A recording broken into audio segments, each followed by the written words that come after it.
High, আমি নুরুল মণ্ডল, pharmacist. আজকে আমার আলোচনার বিষয় হচ্ছে থাইরয়েড হরমোন নিয়ে। থাইরয়েড হরমোনটা কী এবং আমাদের থাইরয়েড হয়েছে বলি আমরা, আসলে সেটা কী, কোন থাইরয়েডটা হয়েছে আমাদের, সেটা আমরা আজকে আলোচনা করব। যখন আমাদের শরীরের মধ্যে থাইরয়েড হরমোনের ডিসঅর্ডার মানে হয় বেশিভাবে তৈরি হয়ে যাবে, তা নাহলে যতটা প্রয়োজন তার থেকে কম তৈরি হয়ে যাবে, তখন আমাদের শরীরে বলি থাইরয়েড হরমোনের ডিসঅর্ডার হয়ে গেছে, অর্থাৎ থাইরয়েডিজম হয়েছে।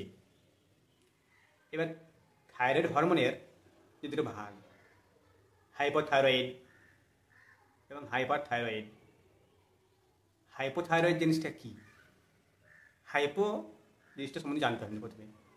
তাহলে হাইপো মানে হচ্ছে কম, যতটা প্রয়োজন, যতটা দরকার তার থেকে কম তৈরি হলে সেটা বলা হবে হাইপো।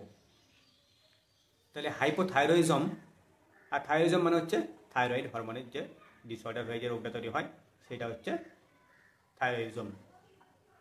তাহলে হাইপোথাইরয়েডিজম যখন আমাদের শরীরে এই যে গলাটা আছে, এই যে গলা, এইখানে মানে প্রজাপতির মতো এটা গ্ল্যান্ড থাকে, একটা গ্রন্থি থাকে, সেটা বলা হয় থাইরয়েড গ্রন্থি।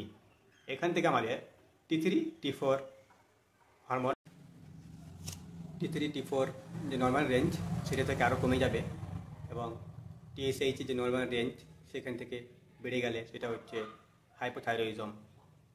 তাহলে হাইপোথাইরয়েডিজমের যে লক্ষণ, যে সিমটম, সেগুলো হচ্ছে আপনি খাবেন, খাওয়া দাওয়া করছেন ঠিকই, কিন্তু আপনার ওজনটা বেড়ে যাবে। এছাড়াও চুলগুলো অনেক সময় ঝরে ঝরে পড়ে, গলার স্বরটা চেঞ্জ হয়ে যায়, পরিবর্তন হয়ে যায়। তারপর পায়ে ব্যথা, অনেক সময় পাগুলো ফুলে, পায়ের পাতা ফুলে, তারপর হাঁটুতে ব্যথা করে, পুরো শরীরে ব্যথা করে, শরীরটা ঝিমঝিমে হয়ে যায়। এবং মহিলাদের ক্ষেত্রে সবচেয়ে যেটা পরিবর্তন দেখা যায় সেটা হচ্ছে মেনস্ট্রুয়াল ইরেগুলেশনস, অর্থাৎ মহিলাদের মাসিক যেটা হয় সেটার একটা অনিয়মিত তৈরি হয়ে যায়, মাসিক ঠিকঠাকভাবে মাসিক হয় না, এই এক সমস্যা তৈরি হয়ে যায়। এবারে আমরা জানবো হাইপারথাইরয়েডিজম জিনিসটা কী। হাইপারথাইরয়েডিজমটা হচ্ছে থাইরয়েড হরমোনের পরিমাণ যতটা প্রয়োজন আমাদের ব্লাডের মধ্যে, তার থেকে বেশি পরিমাণ যখন থাইরয়েড হরমোন তৈরি হয়ে যায় তখন সেটা হচ্ছে হাইপারথাইরয়েডিজম। হাইপারথাইরয়েডিজমের যে নর্মাল রেঞ্জ সেটা হচ্ছে 0.4 মিলি ইউনিট পার লিটার। এবার আমরা জানবো এই যে লক্ষণ, আর লক্ষণগুলো কী। এর 1 নম্বর লক্ষণ হচ্ছে আপনি খাবেন, ঠিকঠাকভাবে খাচ্ছেন, কিন্তু আপনার ওজনটা বাড়ছে না, হচ্ছে ধীরে ধীরে ওজনটা কমে যাবে। 2 নম্বর হচ্ছে নার্ভাসনেস, দুর্বল মনে হবে, শরীরটা ঝিমানি মনে হবে। 3 নম্বর ডায়রিয়া হয়ে যায় অনেকের ক্ষেত্রে ডায়রিয়াও হয়। আর 4 নম্বর হচ্ছে এই গলাটা আছে, এই থাইরয়েড গ্ল্যান্ড, এইটা মোটা হয়ে যায়, গট হয়ে যায়, মোটা হয়ে যায়, এই সমস্যাগুলো দেখা যায়। এবার এই যে ট্রিটমেন্ট, এই ট্রিটমেন্টগুলা, এই চিকিৎসা কীভাবে করব।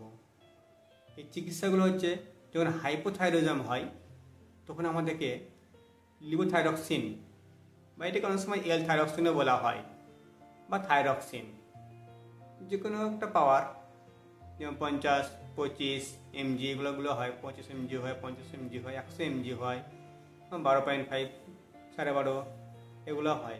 ডক্টর তখন দেখে তার থাইরয়েড লেভেলটা কতটা আছে, সেই পরিমাণ তাকে লিভোথাইরক্সিন দেওয়া হয়।